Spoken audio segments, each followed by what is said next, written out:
Hey, everybody, and welcome to our newest project for first responder wellness, No One Fights Alone, an in-depth conversation about mental health and addiction in the first responder space. We're joined by your hosts, Austin Pedersen and Josh Adams. Welcome back, everybody. It is episode number 10. I can't believe we've had 10 episodes. Magical. Yeah, right? I mean, we've had some pretty cool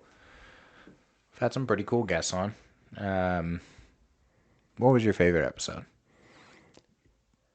You know what? I think that they've all been really on point. My favorite ones are the ones where it's not just, no offense, man, but not just me and you talking. Yeah. Kind of like we're going to do today, but whatever. But yeah, it's nice to bring in that third and fourth perspective sometimes and be like, and just wrap that way because, I mean, we know each other well. We know kind of our things, but it's cool to get that. Okay, here's somebody else's experiences. What happened to them? What's their journey been like? I've really enjoyed getting that. Yeah, well, I mean, part of it is I just don't like you. Well, I don't like you either. But yeah, so cool. Having to spend 45 minutes in a little cramped room together is just not my ideal of a wonderful Friday. Yeah.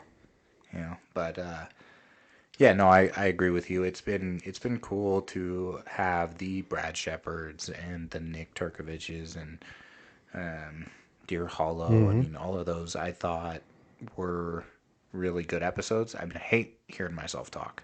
Yeah, it's horrible. You don't listen to them, do you? I listened to about 3/4 of the first one, and I couldn't handle listening to myself. Yeah, so, that's what I thought. See, you don't have to do the editing portion, so I have to hear myself talk for like 4 hours, and then like repeat the same. It's terrible. Think how your girlfriend feels. I feel sorry for her. Yeah, absolutely. To hear this just all day long would be terrible. You're lucky you're a divorced man, I think. Well, there you go. My one victory in life.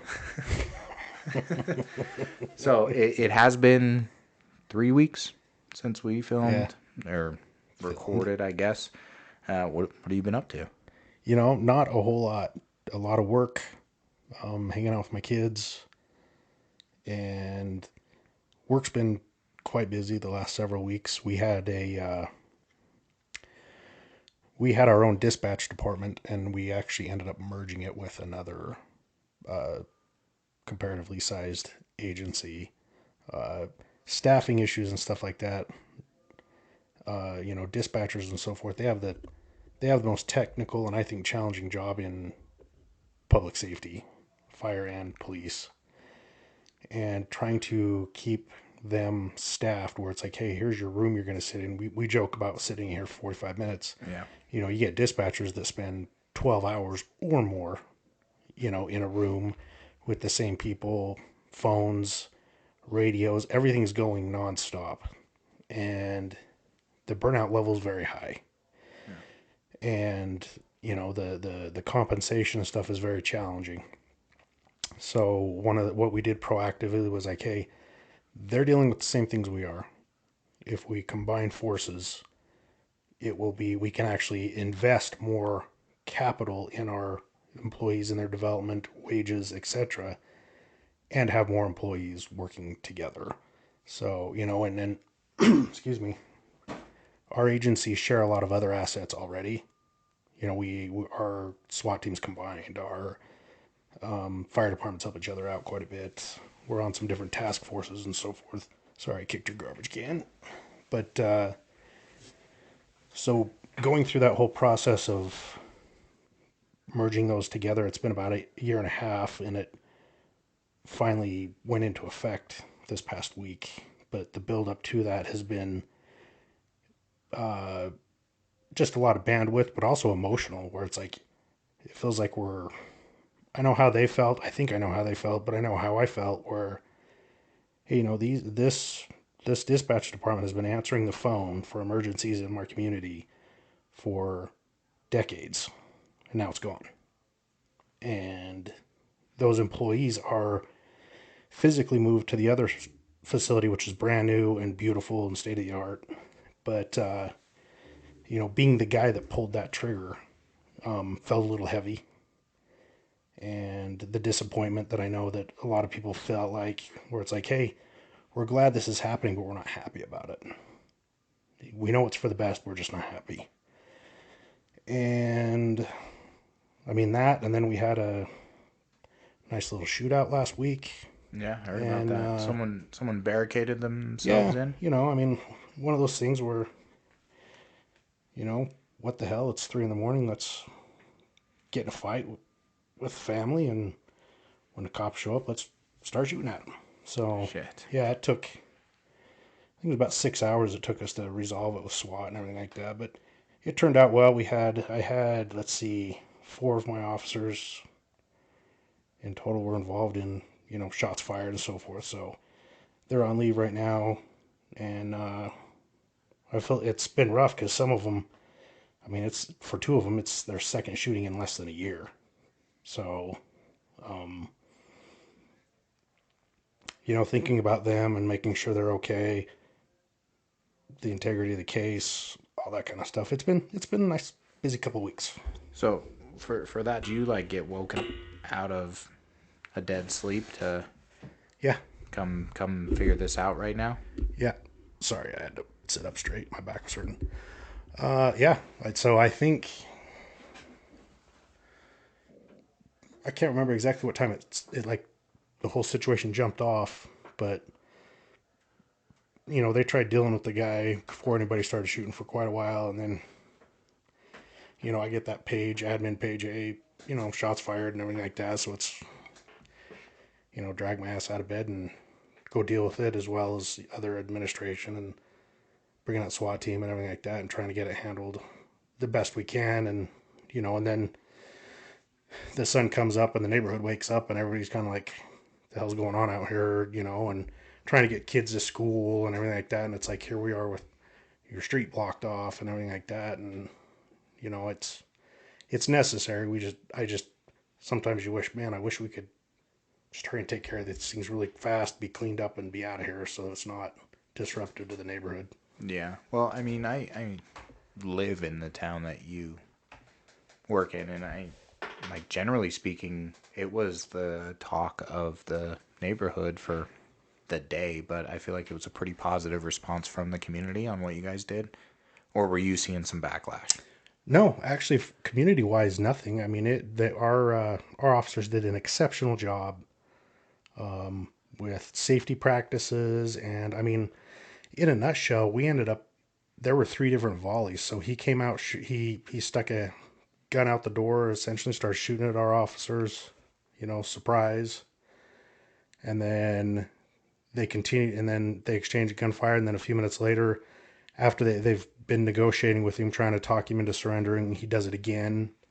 And he got hit a couple of times, just nothing super serious. And then, you know, about 2 hours later, with, those officers pulled back, SWAT team deployed on the house. They're up there with, armored cars and all that good stuff.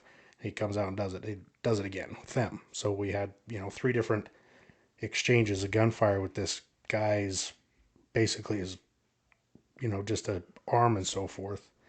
But I was very pleased. It's like, hey, this guy 3 times tries to either kill us or be killed, and he was unsuccessful at both of those things 3 times.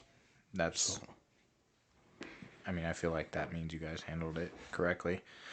With everything going on, I mean, I think Utah definitely is a little bit more police friendly, probably. oh, I think so. I think we've got great people in Utah. Yeah, and I mean, my neighbor next door. If you asked her, it'd be something a little different. But from a general standpoint, you know, Our overall customer satisfaction rating. yeah. Well, the reason she's mad at you guys is because just down the street there's too many trailers Well, parked. yeah, I mean, She can't get through, and too many people living in one home, or big neighborhood issues. And I get those things, and I get that they're quality of life issues along those lines, but they're not safety issues. And so trying to balance everything that we were charged with handling, it can be, if that's the, you know, part of what you'd want a woman like that to understand is, hey, we're glad that that's the worst thing happening in your world. We have to take that as, well, maybe that's part of our success then is, hey, if you have one thing you need to report to the cops, it's my neighbor has too many trailers. Yeah. Well, and when she was saying that to me, I said, yeah, but correct me if I'm wrong, but your garage remained open for the last 3 days. And is anything missing? Yeah, where's your golf clubs? Yeah. Still in And your garage. your husband's got 2 motorcycles and a massive gun safe down there. Like, sounds like you're living pretty good if you forget to, because where I come from, where I grew up, you don't do that. Well, and there's neighborhoods in this town not far from here where, yeah, people can't leave anything unlocked. People can't leave anything unattended or it's gone. Yeah. And so, we do try and focus obviously we are focused on where the most problems are, so to speak. But yeah, overall, I think we do a pretty good job with retaining the calm in the areas that are maybe neighborhoods and so forth that are doing a little better, based on the people that live there and the way they interact and stuff. Yeah. But so it's interesting you go into the dispatch thing. I don't know if we've ever talked about this on here, and we may have, but I feel like dispatch is such an interesting position. Oh, it's almost, I look at it as, and don't get me wrong. I mean, I had a couple of different meetings through everything, and the second to the last meeting I had was with kind of the lead dispatchers, so the group that are the first line supervisors in there. And I was talking to him about some stuff and trying to answer questions and this and that. But I mean, one of the things that came out of me that I expressed to him was like, hey, you could come into my office and you could assume my job and be more successful than if I went into your dispatch center and tried to do your job, because you've got 10 screens in front of your face, a headset on. I don't know how many keyboards and mice and stuff are sitting around in this workstation you have, but it's like there's a lot going on there. And you're answering a phone in one ear and you're talking to a fire truck over here, and it's like things are chaotic yet very, very organized. And just the pressure of, hey, I can get called to a scene, like as a police officer, if they respond to a scene, they can see and hear and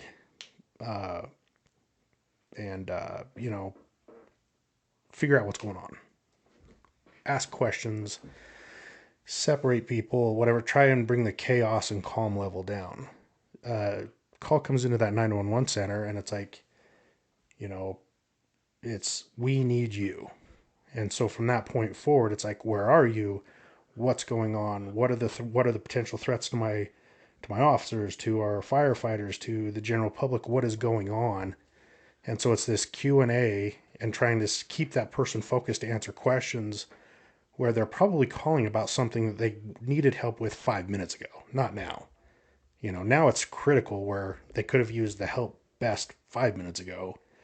And so, we're magically trying to, it's almost like our dispatchers are trying to make up for lost time in a criminal episode, get the right people, the right assets, everything like that. Not to mention the fact that when there's language barriers and stuff like that, where it's like, now I got to field that thing in a language I don't even speak, using, and we've got some cool technology that helps with that stuff. But even still, it's like, there's more lag time built into that. Or, hey, I've been in an accident. Where are you? I don't know.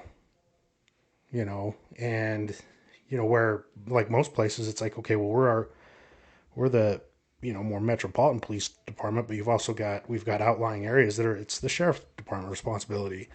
We've got an interstate that's the highway patrol's responsibility. So it's like, where are you to send the right assets? Solid point. And stuff. So it's like, yeah, the burnout level, the learning curve is extremely hard. And then the retention piece is really very hard because of how demanding it is, and I don't know how, that's one of our hopes with doing the merge thing we did is, hey, can we strengthen two strong ones to be invincible is what we're hoping to accomplish, because separate I felt very much I was grinding these people to a nub. You know, it's like, hey, if we do believe in wellness, if we do believe in this stuff, what's the practical application for our dispatchers? If we're telling our officers, hey, talk to each other, and here's peer support, and here's therapy, and all this kind of stuff, and it's like, yeah, dispatchers, you have that stuff too, but oh shit, you can't take any time off because we barely have enough of you to keep the place running. They're the wicked stepchild Yeah, of first response. yeah. I mean, do you have an idea of like numbers on like how many calls they get a month or a day or a week or anything like that, and Oh, how many people are on at any given time? So I don't have them on the top of my head, but I get a report published every month on those things. But it's so ours, for example, our dispatch department was the ideal model. We would have 24 full time, and then a handful that were part time. We had a handful part time, and we were down to 12 full time. Oh shit, So 50%. yeah, but this is not something where it's like, hey, we're having a hard time with this. Isn't a restaurant where we can hang a sign in front. Pardon our slow service. We're struggling with manpower and all that kind of stuff. It's like, no, the phone's going to keep ringing, and so we're basically saying, hey, keep answering the calls. We're happy to pay you all the overtime, but at the same time, that's time where you're away from. I mean, the probably 4/5 of our dispatchers were women who have families and children and private lives, social lives, a bed they would like to sleep in sometimes, things like that. And it's like, hey, we'll pay all, we'll keep paying you money, but it's not doing you any good, Yeah. you know? And, that's where I feel like we were losing a lot of them over time was it's like, hey, the money doesn't, the money and the service together are not enough to take me away from having anything else in my existence. Well, I mean the fucking stress. Yeah.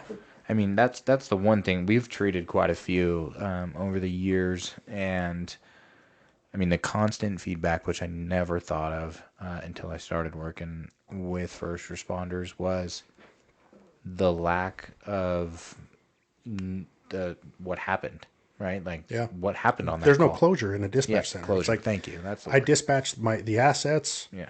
but and we tried to circle back to that. It's like, hey, trying to have dispatchers, for instance, some of the positives that we've done, I feel like is, hey, we now have in our critical incident stress debriefs and so forth, we have our dispatchers there too. We count them as included parties. So like that situation I had last week, well, the dispatchers that are on, they were part of the clinical debrief we had on, I think they did it on Sunday.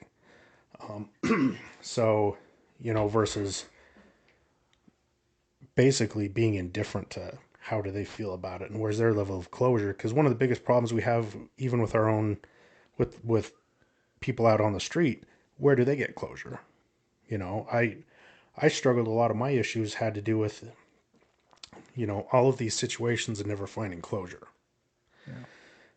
And so for them, it's particularly that way because, they never even saw, they don't see the scene. They don't know if they did it right or wrong, you know, and thankfully, overwhelmingly, they do things amazingly well all the time. And they nitpick themselves to death Of too. course. They are all very perfection based, and then systemically we have quality assurance stuff that goes on and on and on all the time where it's like, hey, they're auditing calls and being like, okay, what did we do right, what did we do wrong, what can we do different, nonstop.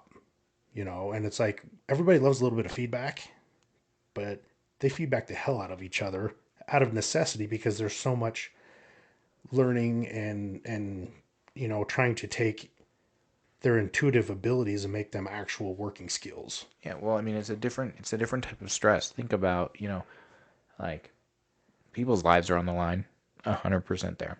I think it's different than, the police side, just in the sense of like you could do a traffic stop, right? Well, Mm-hmm.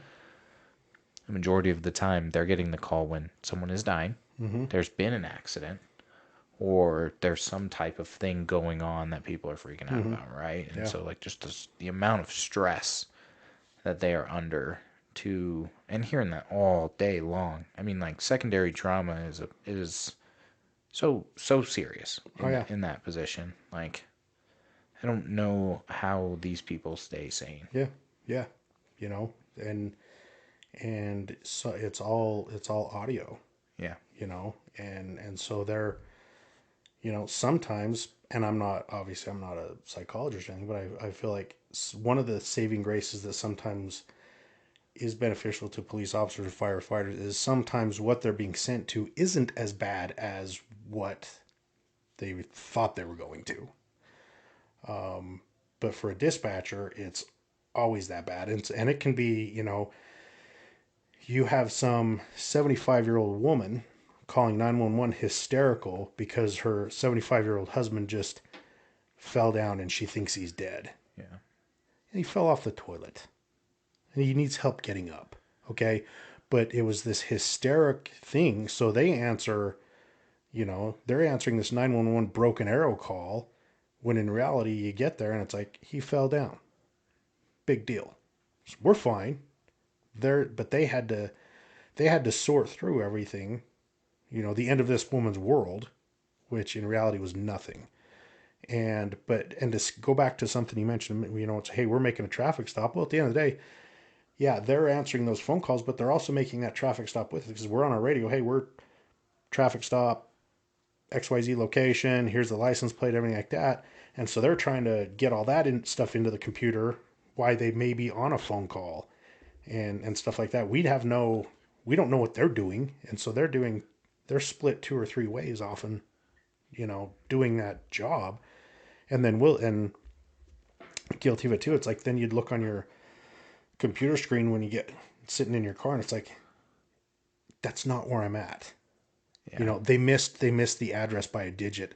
And so you got these prick calls, like cops, like, what the hell? Yeah. That's not where I'm at.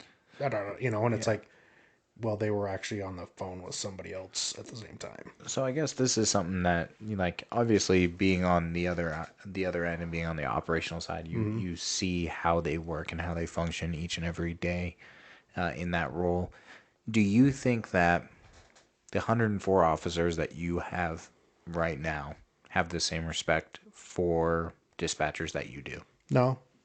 And we're trying to, we try here and there to increase that. One of the things that I think has been beneficial, that would have been hugely beneficial to me when I first started out, is in our initial 12-week field training thing with a new police officer, we have them do, instead of a ride along, they do a sit along where it's like, you're going to go sit and dispatch for half a day and just be a fly on the wall and see how they work, and that I think has helped younger people get a little better perspective of who they're dealing with. Because this isn't, we're not calling the medallion line on Delta Airlines here. You're calling a dispatcher who's no nonsense and has a lot of stuff going on. They're not trying to sell you anything.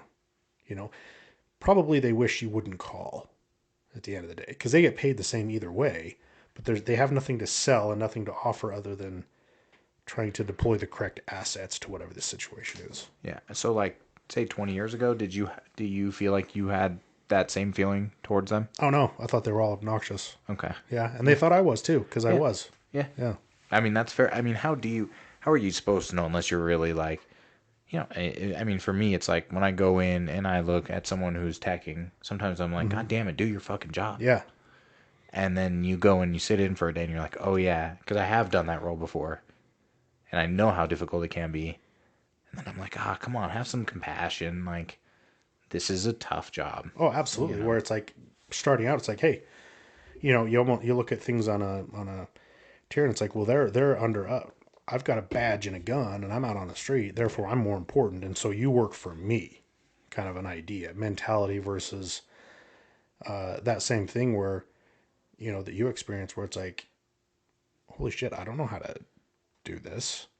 And I feel that same way towards even my new officers, where it's like, I look at the cruisers and stuff we have, and it's like, you sit down in there and it's like, there's so much crap in here and tech and everything. It's like, I don't even know my password, you know. And it's like these guys are all over the place with stuff, and it's like, you know, all of that. And you know, when you these dispatchers, just from the tech end, it's like they're signed into three, four, five different, you know, here's the fire CAD system, here's the police CAD system, here's the E911 software, here's, you know, the phone software.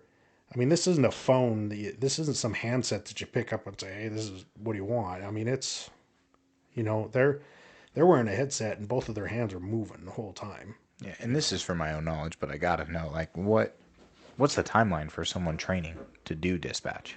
Like, 'cause there's not an academy, obviously. Yeah. So, So no, very okay. So a police officer. So there, like Utah, there's a certification. The A brand new cop, we have them on field training for 12 weeks. A dispatcher, it's over 6 months okay. because it, and that's basically, yeah, they have a partner handling their work with them because it is so much more technical. And I remember when I was first in this position, I was like, why does it take us so long to get these new ones on their own? But then you go poke your nose in there, like, okay, I understand. Yeah. I never would have thought that, honestly. That question didn't never even had arisen in my mind before we talked about that fact of, like, here's the 3 different systems, here's the, 18 million different protocols that you have, like, figure out how to do it and figure out how to do it by yourself. Yeah. It's crazy. So, like, it just drops into burnout. I mean, every single one of them Huge is burned out.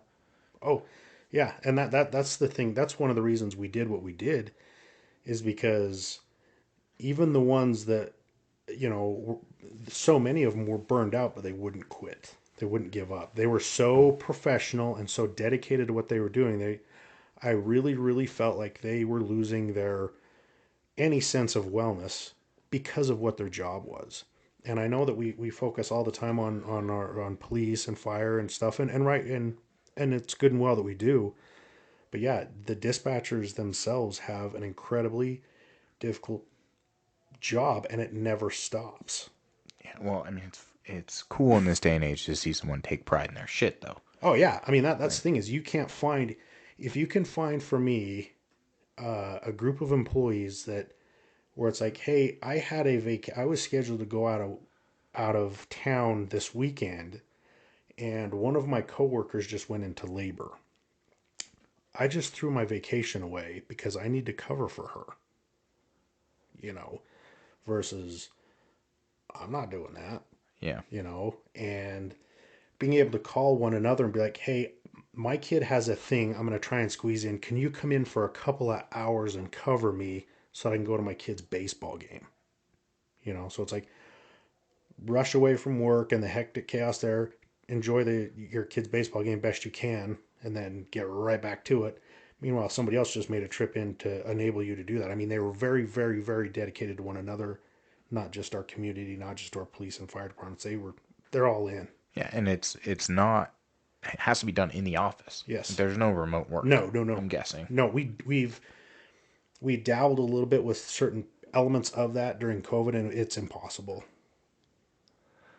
Man, I mean, I can't expect them to not just be burnt out to shit. Like, I mean, I think about my job and I'm like, some days I'm like, man, I'm just burned out. Like, this has been a long day, or there's been a ton of calls, and then I will think like, so for me, like a day that's a lot of phone calls is anywhere from like 40 to 50.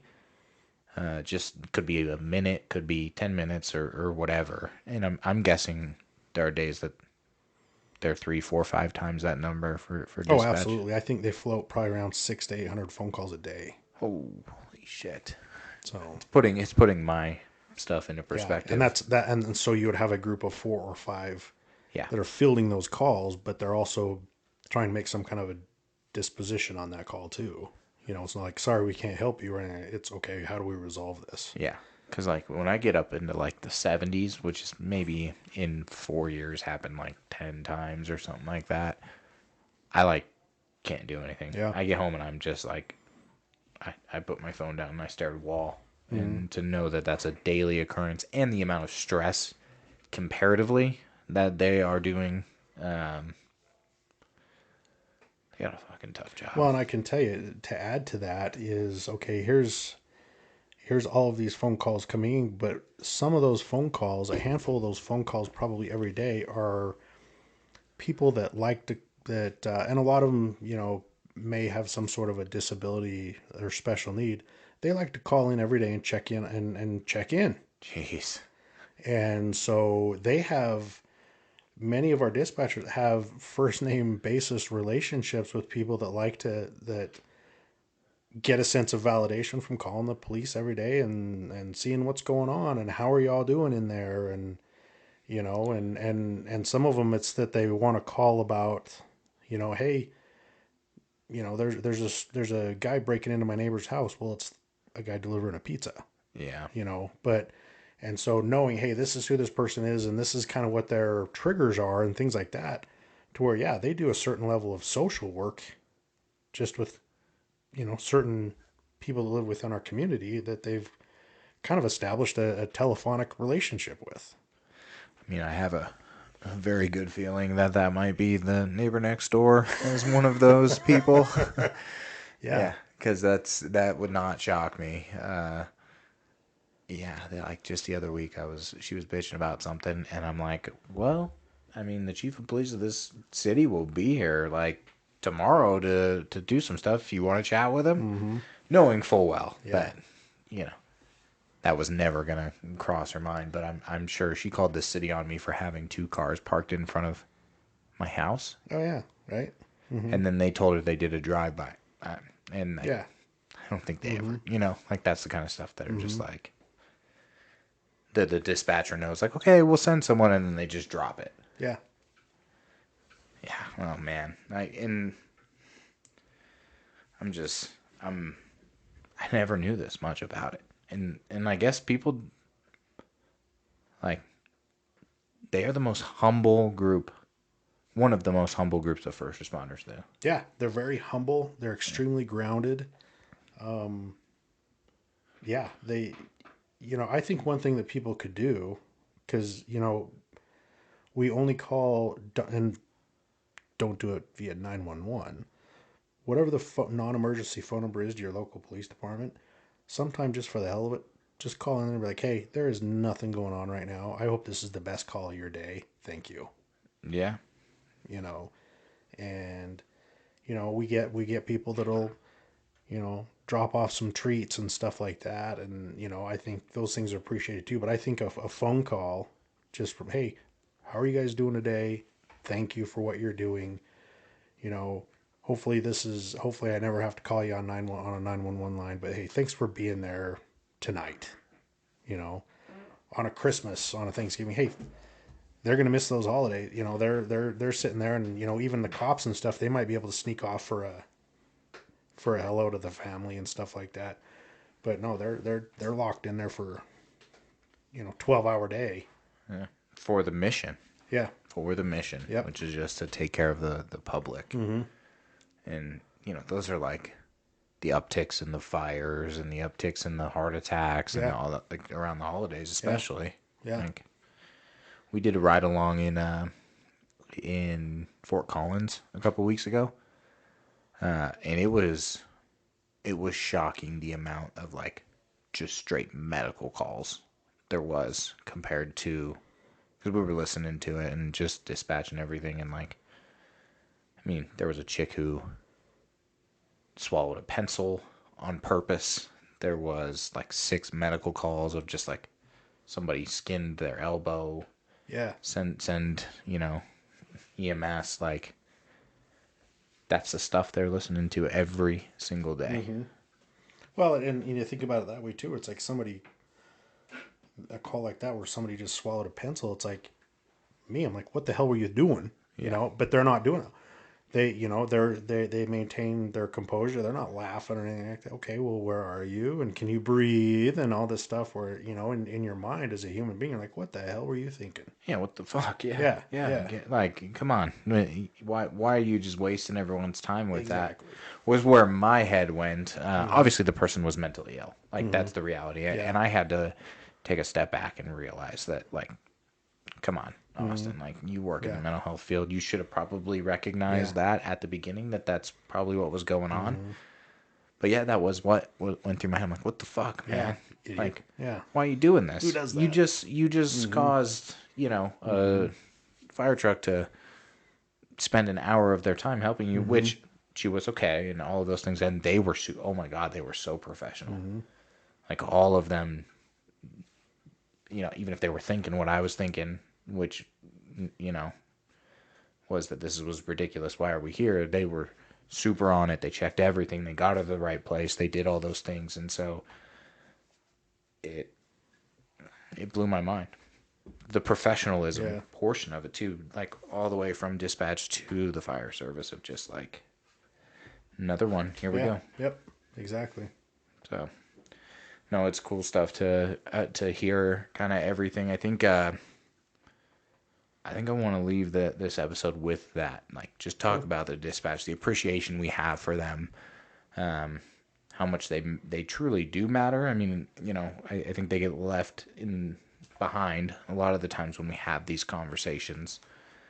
But we want to make sure they know that absolutely, that we thank them for what they do, and they're more appreciated than they originally thought. They need to be. Yeah. We need to all appreciate them versus if we're in the industry or if we're just a person in a community, we need to show more appreciation for them. Absolutely. All right, man. Well, it was good to see you. Yeah, right.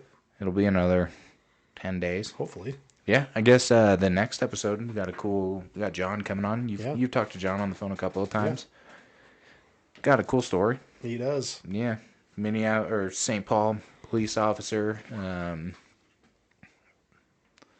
Lots of stuff during the riots. Yeah. Got some stories to tell. We'll try and keep it PG for everybody, but good luck. I don't know if John's capable of that. So, shout out to John. We'll see you guys next week. Yep.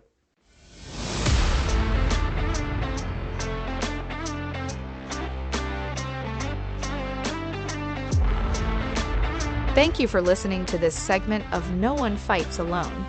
No One Fights Alone is sponsored by Chateau Recovery is a 16-bed treatment facility nestled in the foothills of the Wasatch Mountains in Midway, Utah. Chateau's First Responder Resiliency Program is designed to treat the unique challenges and issues that first responders encounter in the course of their careers. Chateau's comprehensive and highly individualized approach to treatment addresses more than just the presenting issues. It addresses the why. Each of their seasoned, trauma-trained, and culturally competent therapists utilize evidence-based, specialized therapies to treat trauma at its core and enable clients to begin the healing process while developing a resilient and healthy relationship with stress. Chateau Recovery is trusted by departments and agencies from around the country to treat responders and veterans. In fact, it is one of only a handful of facilities nationwide that is vetted and approved to treat members of the Fraternal Order of Police. For more information, or to speak to a representative, go to chateaurecovery.com or call 888-507-5031. No One Fights Alone is also sponsored by First Responder Trauma Counselors. First Responder Trauma Counselors are subject matter experts in proactive behavioral health care for frontline workers through their National Peer Support Academy. This 40-hour all badges, all uniforms, and all scrubs educational experience helps to create caring, honest, and empathetic peer support relationships with your fellow frontline workers. The FRTC National Peer Support Academy is taught by actual first responders who have gone back to school to become culturally competent, licensed behavioral health clinicians that teach from lived experiences, not just theories from books. This fast-paced, immersive educational academy will not just change your life, it will help you save the lives of others. For additional details, visit 991overwatch.org or call 970-222-419-3. This could be the most life-changing academy you'll ever attend.